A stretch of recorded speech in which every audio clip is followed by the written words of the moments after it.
Bumaba ang online scam ngayong taon kumpara sa taong 2024 ayon sa Philippine National Police Anti-Cybercrime Group.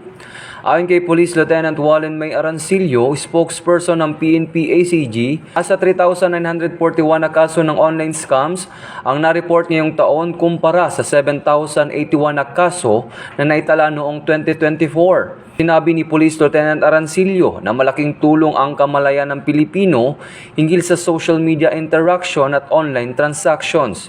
Gayunpaman, nagbabala ang PNP na hindi dapat maging kampante ngayong papalapit ang holiday season, lalong-lalo na sa mga bare months na tumataas ang cybercrime. Nananawagan ng PNP-ACG na agad i-report ang anumang kahinahinalang online activities upang maiwasang maging biktima nito. Lalo na't mas aktibo ang mga scammer ngayong Yuletide season.